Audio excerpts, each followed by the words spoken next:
Bismillahirrahmanirrahim. Assalamualaikum warahmatullahi wabarakatuh.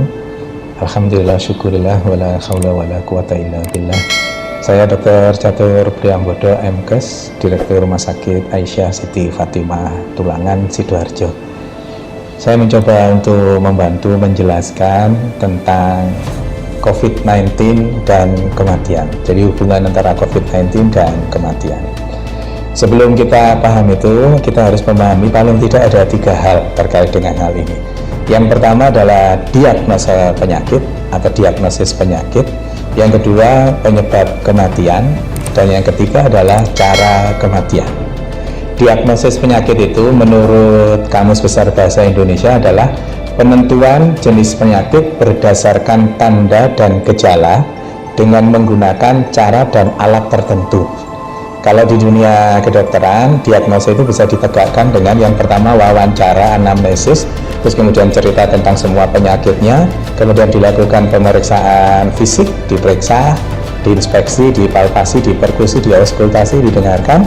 Apabila dibutuhkan, nanti butuh pemeriksaan penunjang, ya dilakukan pemeriksaan penunjang, misalkan laboratorium, foto torak, foto yang lain, terus kemudian USG dan seterusnya.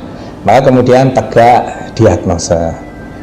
Yang kedua adalah penyebab kematian. Penyebab kematian adalah satu kondisi yang secara langsung menyebabkan kematian pada seseorang. Yang ketiga adalah cara kematian. Suatu peristiwa atau suatu kejadian yang menyebabkan seseorang akan mengalami kematian.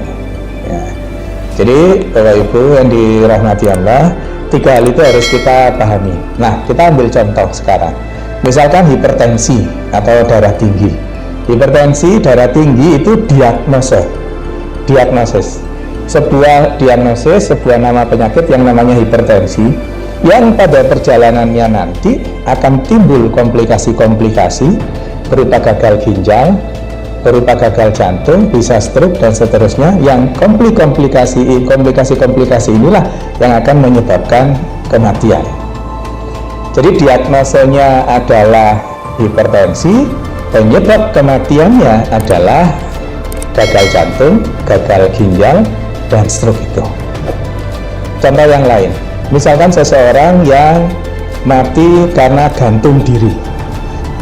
Jadi penyebab kematian tentu diagnosisnya nggak ada. Ini diagnosis secara medis nggak ada. Nah, kematiannya ini penyebab kematiannya adalah gagal nafas. Kenapa gagal nafas? Karena tercekik dan seterusnya. Cara kematiannya dengan bunuh diri, dengan gantung diri itu. Nah, jadi untuk gantung diri ini penyebab kematiannya gagal nafas, cara kematiannya gantung diri itu. Bagaimana dengan COVID-19?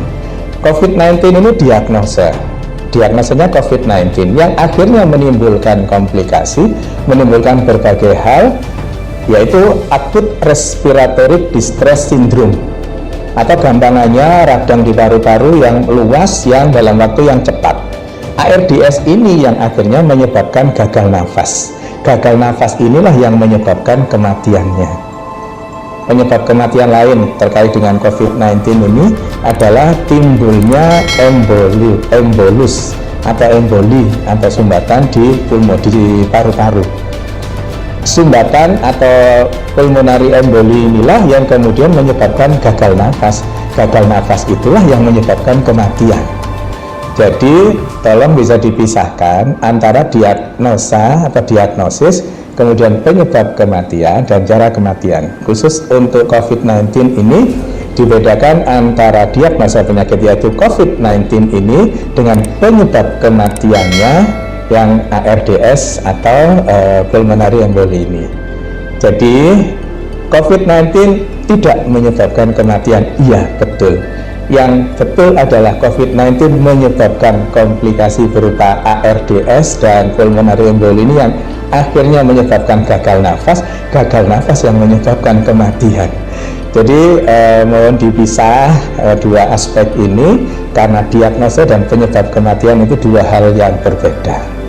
Saya kira itu yang bisa saya sampaikan, semoga mencerahkan dan membuat pemahaman kita terkait dengan COVID-19 dan kematian bisa lebih gamblang, bisa lebih jelas. Semoga ada manfaatnya. Mohon maaf kalau ada sesuatu yang kurang berkenan. Nasrul minallah fatihun karim wa basyiril mu'minin billahi taufiq wal hidayah. Wassalamualaikum warahmatullahi wabarakatuh.